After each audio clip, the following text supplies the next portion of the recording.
Assalamualaikum warahmatullahi wabarakatuh.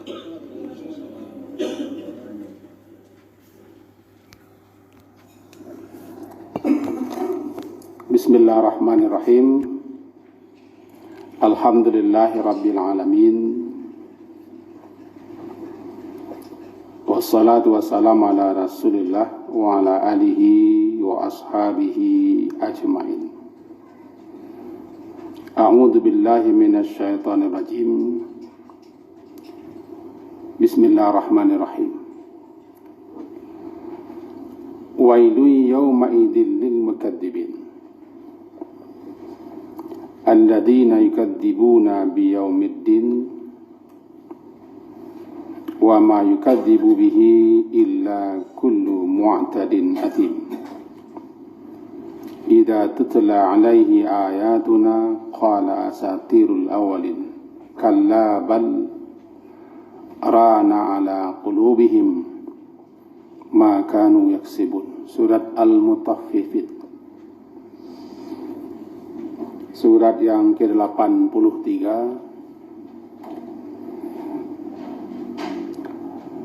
Kita baca tadi ayat ke-10 sampai ayat yang ke-14. Halaman 588. Mari kita terjemahkan terlebih dahulu. Wailun, celakalah yauma idzin, pada hari itu, lil mukadzibin, bagi orang-orang yang mendustakan, tidak percaya atau tidak membenarkan. Alladzina yukadzibuna, yaitu orang-orang yang yukadzibuna, mereka mendustakan biyaumiddin, hari pembalasan. Wa ma yukadzibu bihi, dan tidaklah yang mendustakan itu melainkan kullu mu'tadin atim, setiap orang yang mu'tad, melampaui batas, lagi atim, lagi pedosa atau suka berbuat dosa. Idza tutla alaihi ayatuna, apabila tutla, dibacakan atasnya ayat-ayat kami, qala, dia berkata, asatirul awwalin, ini adalah dongeng-dongeng orang-orang dahulu. Kalla bal, sekali-kali tidak. Bal, bahkan, rana ala qulubihim, telah menutupi hati mereka, makanu yaksibun, ini apa saja yang mereka usahakan, mereka kerjakan. Bapak dan ibu-ibu yang berhadir, mari kita pahami.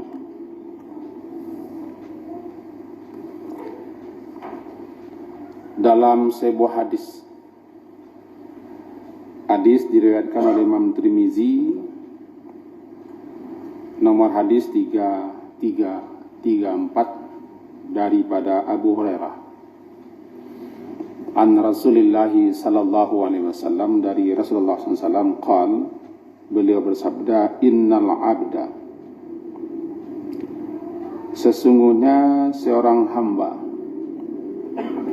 idza akhta'a, apabila si hamba itu melakukan suatu kesalahan atau dosa, nukitat fi qalbihi nuktah sauda, maka dititikkan dalam hatinya sebuah titik hitam. Fa idza huwa naza'a, dan apabila dia mencabut atau meninggalkannya, wastaghfara, dan meminta ampun kepada Allah serta bertaubat, suqila qalbu, hatinya kembali mengkilap licin. Wa inada, tetapi apabila dia kembali berbuat dosa, zida, ditambahkan kepadanya titik hitam lagi. hatta ta'lua qalbah, sehingga titik-titik hitam tadi memenuhi hatinya. Huwarran, itulah dianya ran yang terdapat dalam surat Al-Mutaffifin yang barusan kita baca. Kalla bal ran, ayat ke-14. Sekali-kali tidak demikian, bahkan sebenarnya hati mereka telah dipenuhi, ditutupi oleh berbagai macam dosa-dosa, kesalahan-kesalahan, pelanggaran-pelanggaran yang mereka lakukan, sehingga hatinya dipenuhi oleh noda hitam, menghitam hatinya. Namanya ran, ar-ran. Nah, Bapak Ibu yang berhadir, titik hitam pada kain, kertas, atau pada sesuatu yang putih, ada titik hitam, namanya naktah. Nun, kaf, ta, dan ta marbutah, naktah. Titik hitam yang dititikkan atau yang terdapat di suatu benda yang putih. Apakah itu kain atau kertas atau wadah lain, namanya naktah.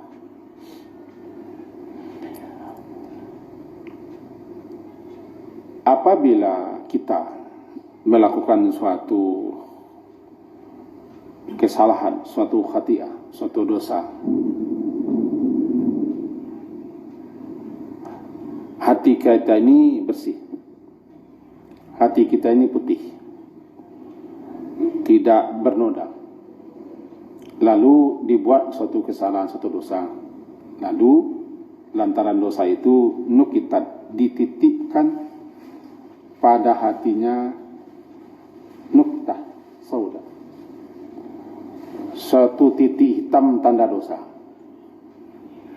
di hati itu.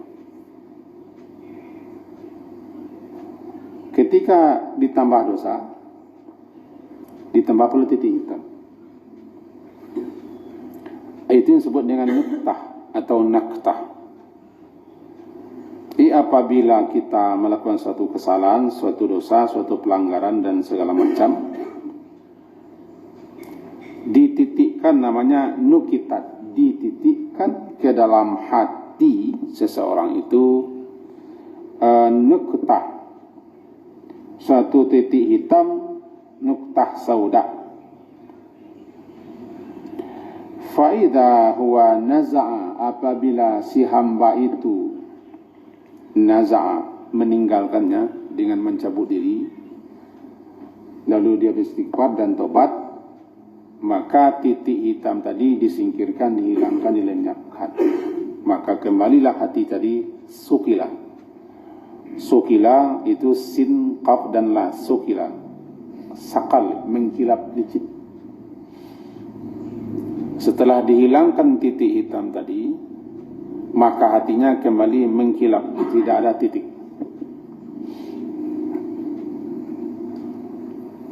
Apa yang menyebabkan titik bintik hitam tadi dihilangkan?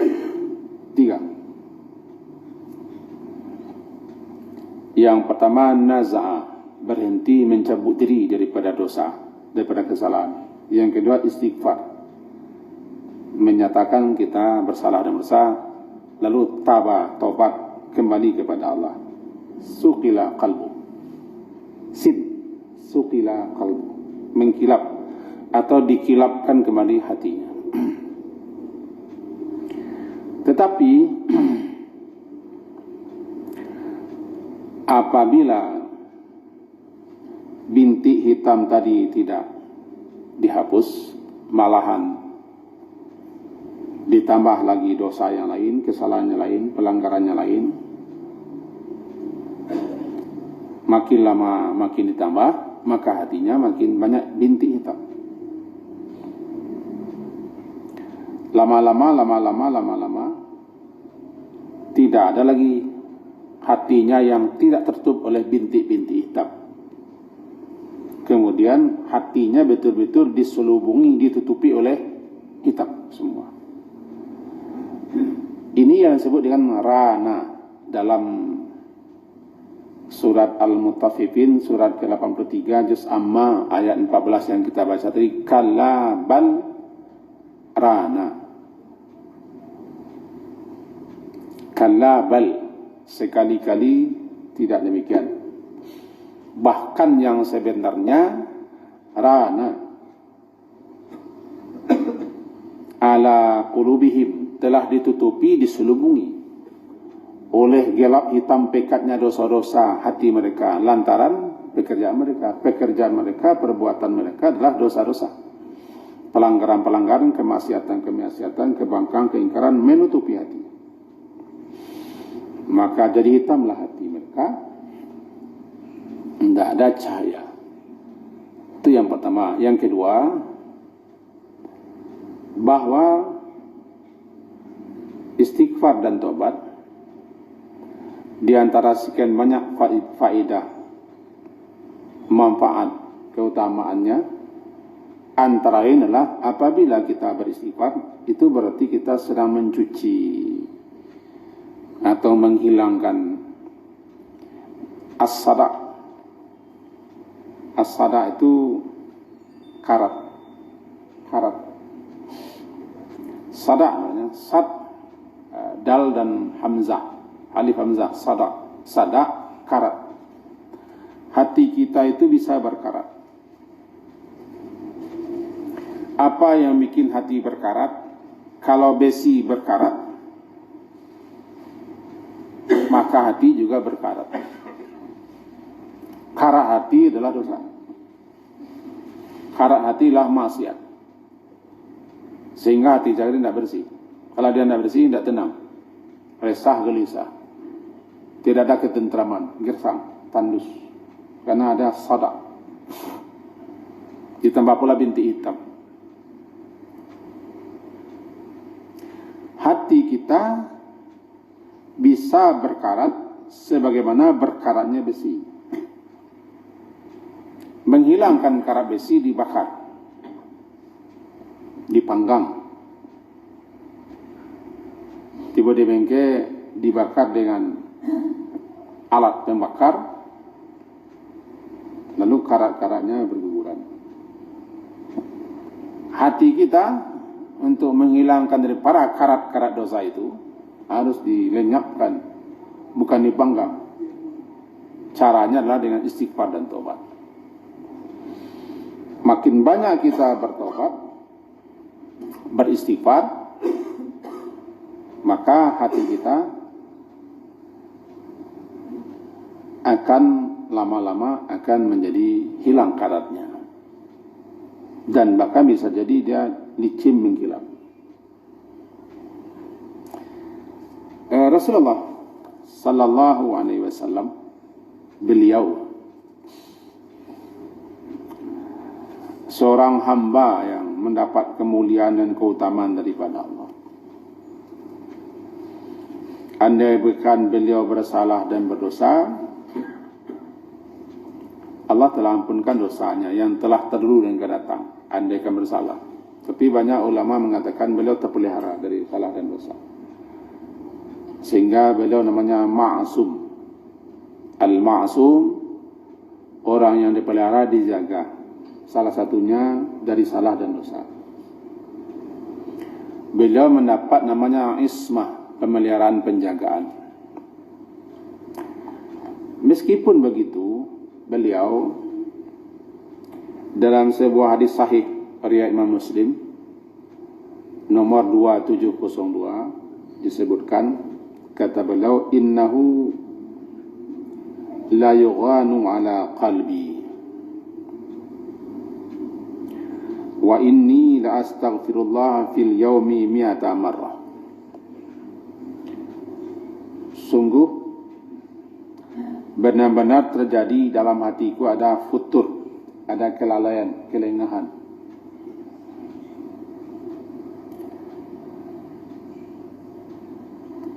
Dan aku beristighfar kepada Allah dalam sehari 100 kali. Namanya la yughan, yughanu, la yughanu. Asal katanya ghaib. Gha, ya, nun, ghain. Banyak ulama-ulama yang mensyarahkan hadis ini menyebutkan yang disebut dengan ghain itu adalah karena kesibukan beliau mengurus umat, sehingga beliau terlalai sedikit dalam berzikir mengingat Allah. Maka hati beliau terasa begitu, futur namanya. Beliau itu kan hamba Allah yang senantiasa berzikir kepada Allah, ala kulli ahyani. Dalam setiap situasi dan kondisi beliau berzikir kepada Allah. Hanya di tempat tertentu beliau yang tidak berzikir, seperti di WC, di tempat baik. Nah, kata beliau, innahu la yughan ala qabihatiku, ada sedikit yughan. Tiba di langit, namanya langit itu ada awan tipis. Kain. Awan tipis, tipis sekali. Bahkan kalau tidak betul-betul dilihat, tidak nampak tipisnya awan, sedikit saja. Langit biru sedikit, tipis. Tiba di hati sedikit ada kabut. Kabut sedikit. Namanya itu ghaib. Itu terjadi, kata Rasulullah, ada sedikit kelalaian, kelengahan dalam berzikir mengingat Allah. Karena beliau disibukkan dengan perkara-perkara umat. Lantaran sedikit itu tipis, kelalaian beliau, kata beliau minta ampun kepada Allah satu sekali.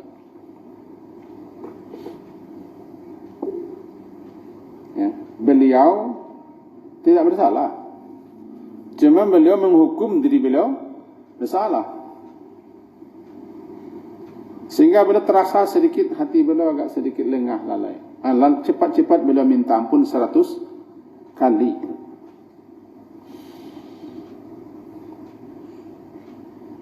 Tentu kita sebagai umat beliau bukan hanya sedikit lengah lalai daripada berzikir, tetapi malahan berdosa, tidak lalai lagi, tidak lengah lagi. Banyak kita melakukan kesalahan-kesalahan dan dosa-dosa. Kalau dibanding-banding, mestinya kita istighfar itu bukan 100 kali, lebih daripada itu. Lebih daripada itu. Karena hati kita banyak keruhnya, banyak karatnya, banyak hitamnya, banyak kotornya. Lenyap kalah dengan istighfar. Kita disuruh istaghfiru minal istighfar, perbanyaklah istighfar itu. Kapan dan di mana saja, dalam keadaan apa saja. Untuk apa? Itu untuk menjernihkan karat-karat hati kita yang telah dipenuhi oleh dosa, kesalahan, kelalaian dan kelengahan.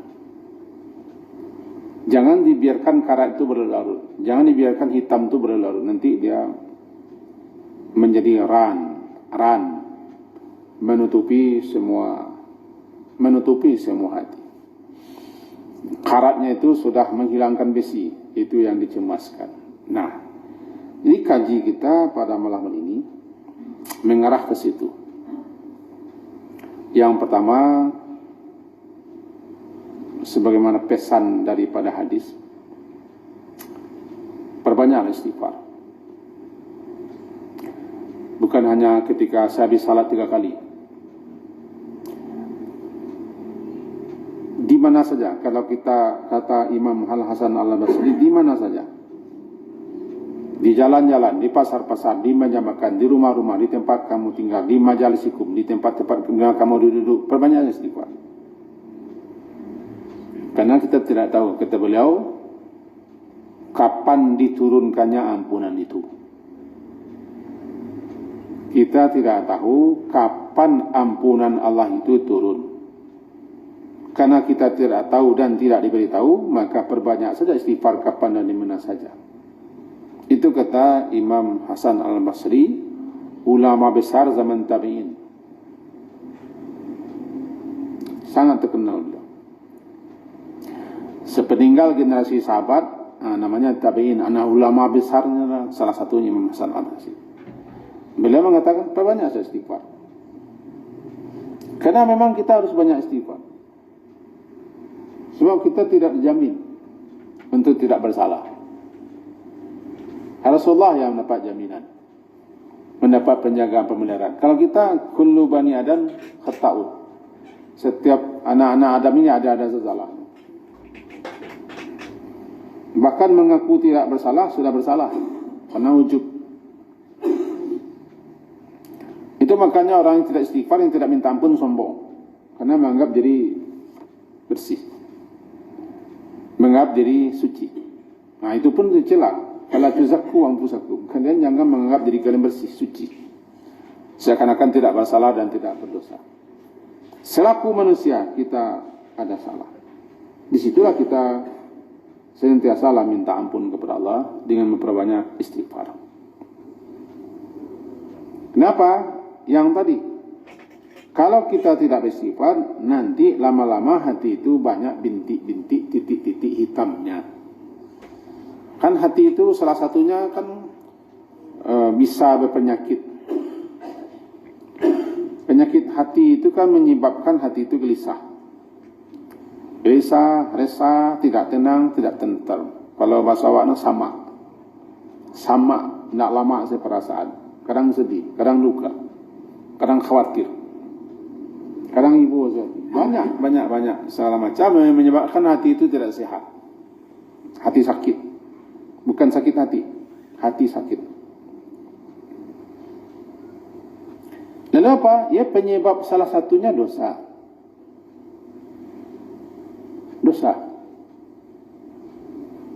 Yang berdosa itu hati. Maka bersihkanlah hati itu yang tadi. Banyak-banyak istighfar. Kesalahan itu dan dosa itu kan dibagi dua. Pertama, kesalahan kita dan dosa kita kepada Allah. Karena kita tidak taat, tidak patuh, melanggar, dan tidak melaksanakan kewajiban-kewajiban kita kepada Allah selaku hamba Allah.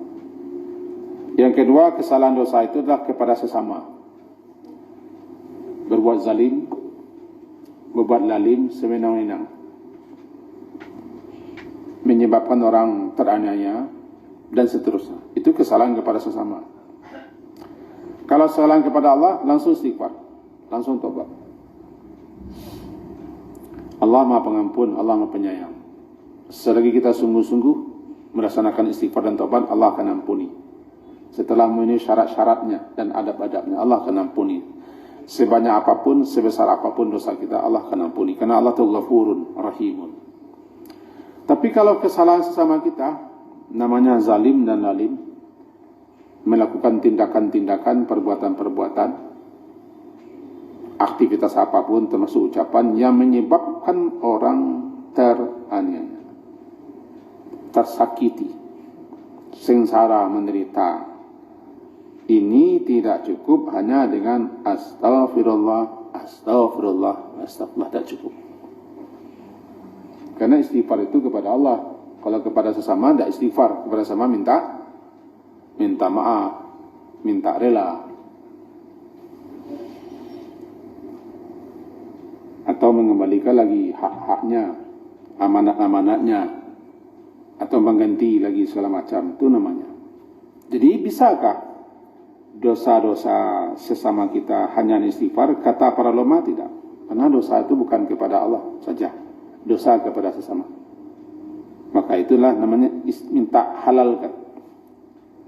Falyatahallalhu, minta halalkan. Maka hendaklah minta halalkan, minta rela supaya dimaafkan neraka. Ini nampaknya hadis yang kita baca tadi adalah ini kesalahan dan dosa yang menyebabkan bintik hitam di hati itu kesalahan kepada Allah, yang bisa dilenyapkan, dikilapkan kembali dengan istighfar. Kata beliau-beliau juga, para ulama-ulama kita baca dalam kata-kata kitab-kitab mereka dan penjelasan mereka bahwa dosa sesama kita itu tidak bisa habis di dunia dengan istighfar. Kalau tidak selesai di dunia dan tidak mau menyelesaikan di dunia kezaliman kita, kesewenangan kita, menyebabkan orang menderita atau sengsara dan segala macam. Ini nanti sampai ke akhirat masalahnya. Nah, di akhirat kan tidak ada lagi istighfar. Di pengadilan Allah tidak ada lagi istighfar, habis istighfar. Kalau masih berlaku istighfar ketika itu, aman kita. Di hari berhisab tidak ada lagi tobat. Tobat itu sudah tutup pintunya ketika ajal datang. Dalam ayat sari'u ila maghfirah, cepatlah minta ampun. Nah, salah satu cepat sebelum ajal datang. Bahwa istighfar dan taubat itu tidak berlaku lagi ketika yugargil, ketika nyawa sudah sampai di kerongkongan ajal dekat, atau ketika siksa sudah datang, atau ketika matahari sudah terbit di tempat tenggelamnya. Tidak berlaku lagi taubat. Ya, ketika akan mati saja tidak berlaku istighfar, apalagi nanti di akhirat.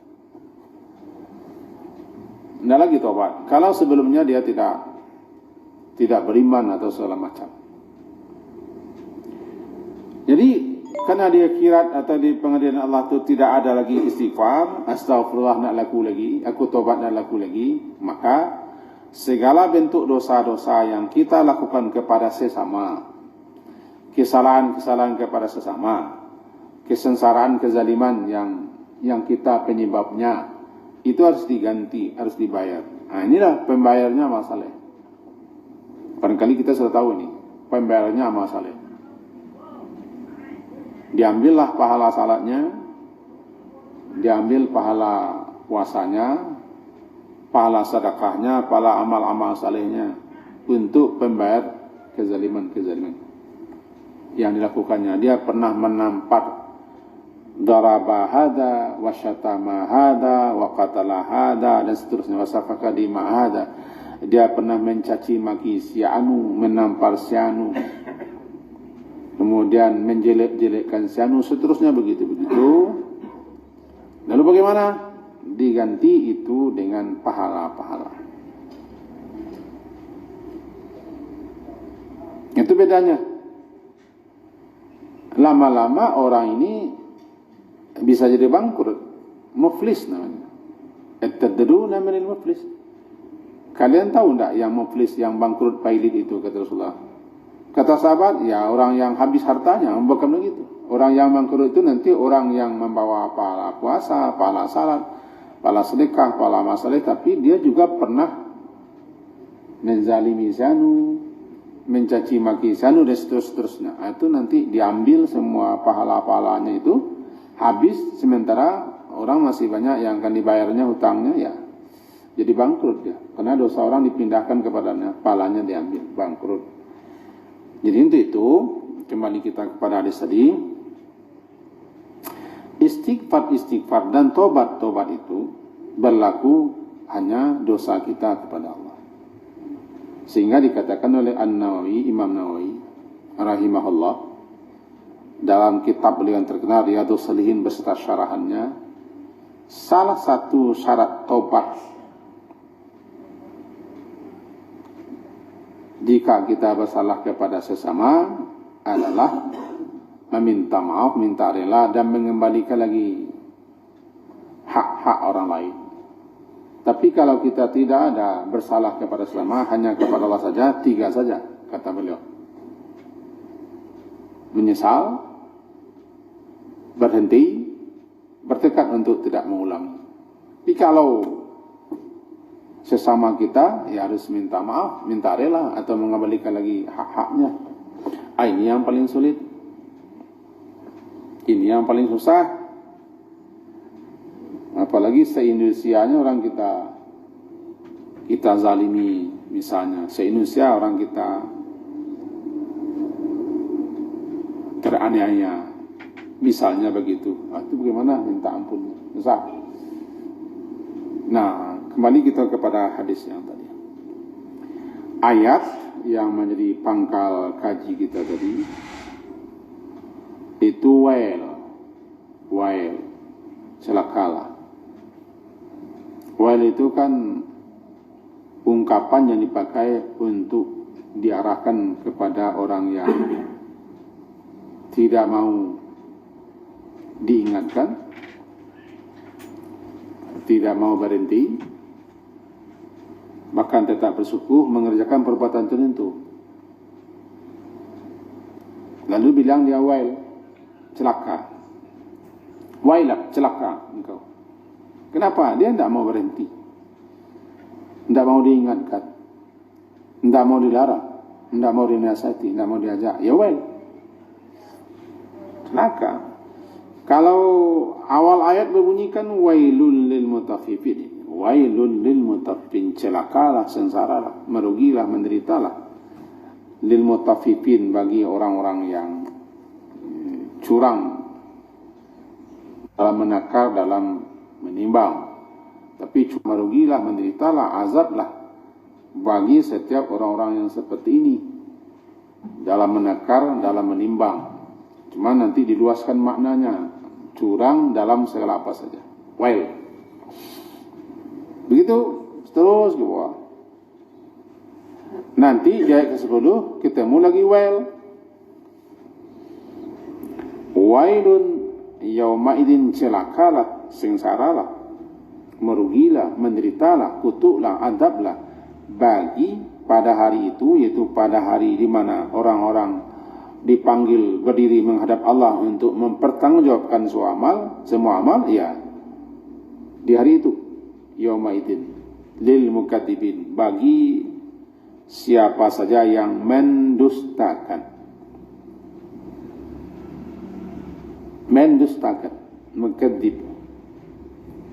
Apa itu yang dikatakan mendustakan? Tidak mempercayai apa yang disampaikan oleh pihak lain, namanya mendustakan. Kadzdzaba yukadzibun, mukadzib. Ada orang lain menyampaikan sesuatu, lalu kita tidak percaya, namanya mendustakan. Mendustakan ayat-ayat Allah berarti ayat-ayat yang disampaikan Allah, yang dibacakan Rasul, kita tidak percaya, namanya mukadzib. Mendustakan, tidak percaya.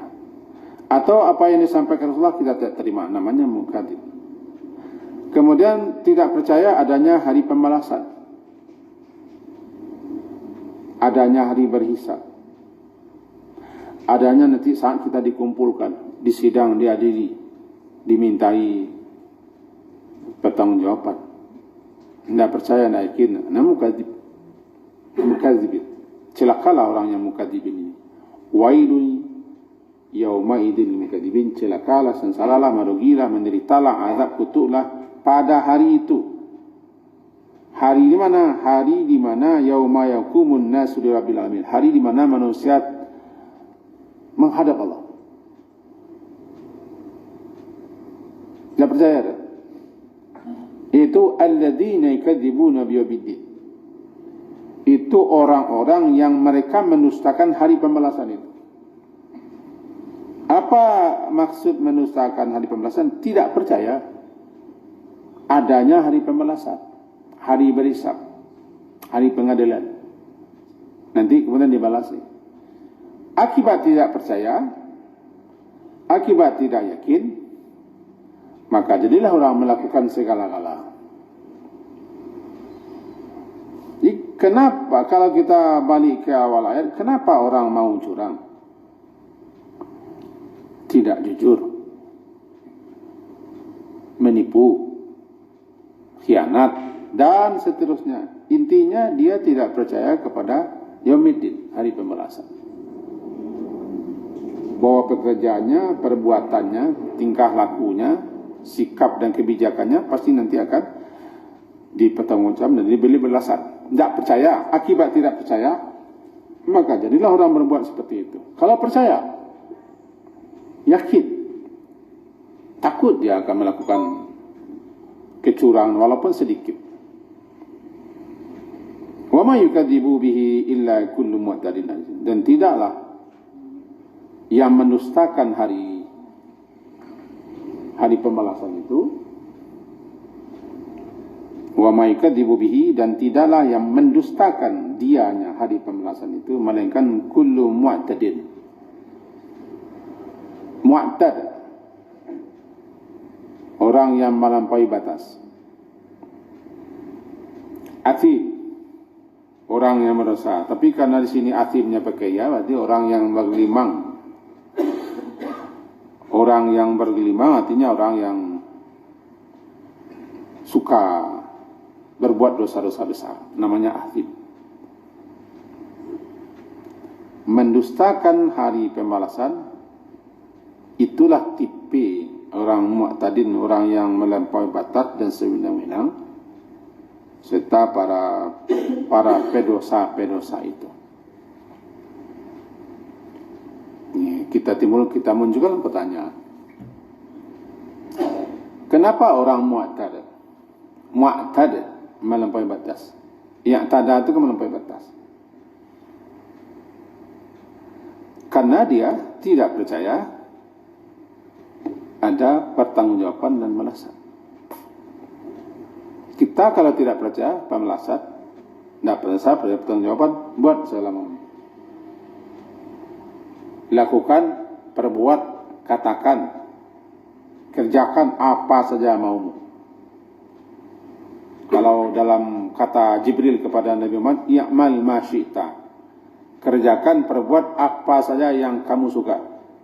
Tapi ingat, fa innaka majziyun bi, engkau pasti akan diberi balasan atas apa yang kau perbuat. I'mal ma syi'ta. Jika kalau tidak percaya kepada di pembalasannya, i'mal ma syi'ta, lakukan apa saja. Yang ketujuh, tarago. Bahasa orang awak ni tarago. Tarago dia awak. Tarago dia awak. Tarago maci. Namanya tarago. Buat yang ketujuh, lakukan apa yang disuka.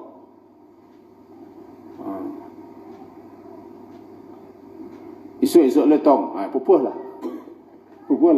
I'mal ma syi'ta, lakukan. Tapi kalau percaya ke hari pembalasan, orang akan berpikir, ini pertanyaan saya pasti dibalasi.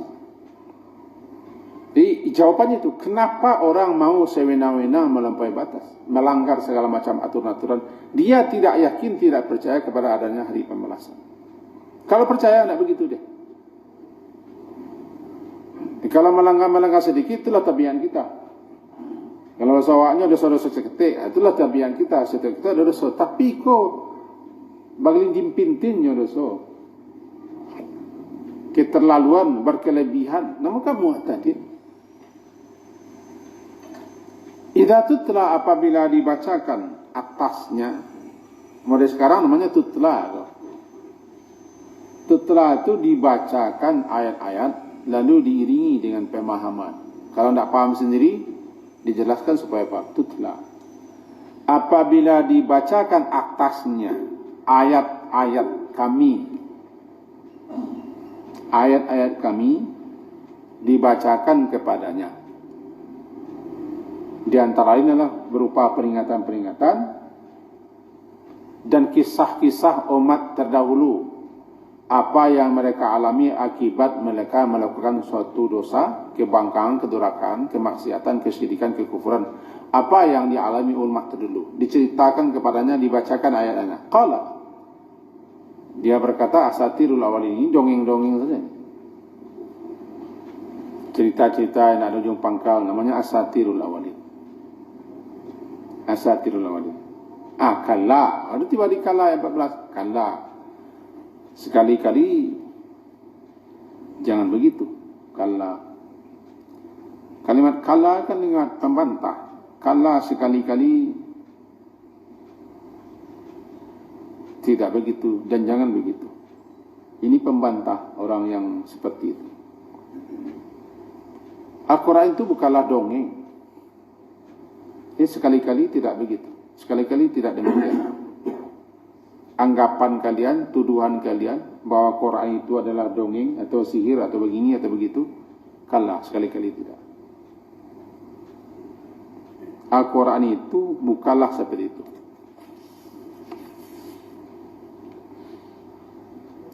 sebenarnya, bahkan yang sebenarnya hati mereka telah diselubungi, telah ditutupi oleh hitam pekatnya dosa-dosa itu yang sebenarnya. Sehingga ayat-ayat itu tidak mangkuih, malantun maksudnya.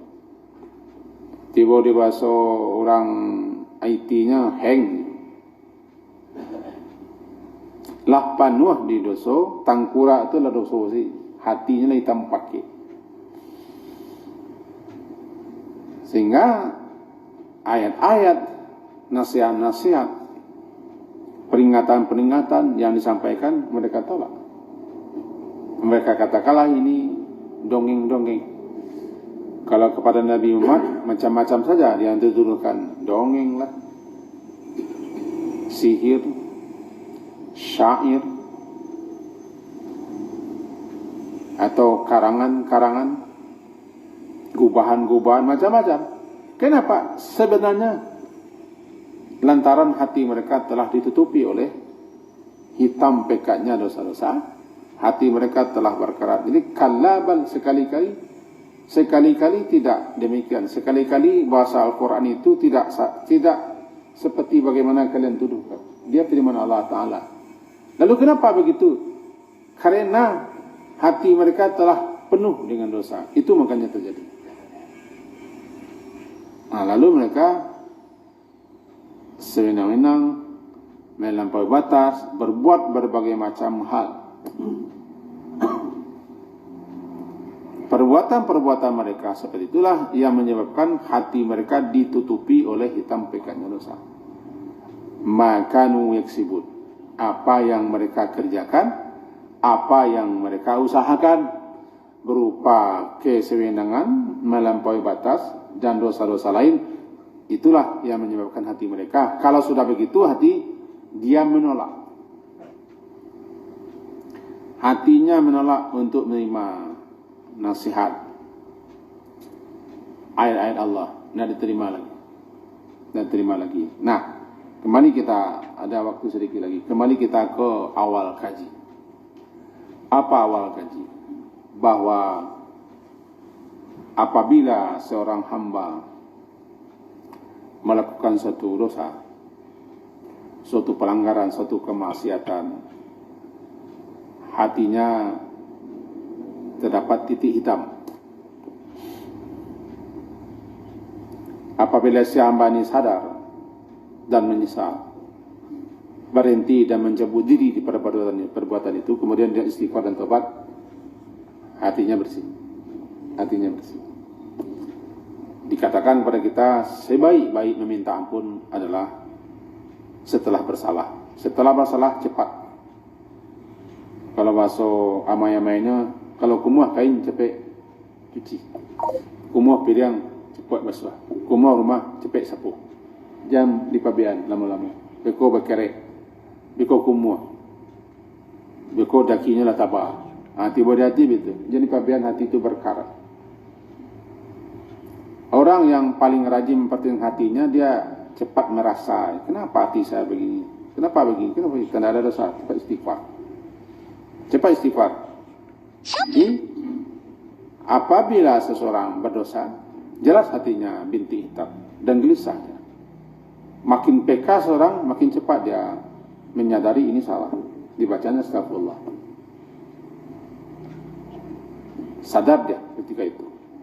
Kita yang dalam masjid ini dan siapa saja, karena salah kita itu tidak terhitung banyaknya setiap hari.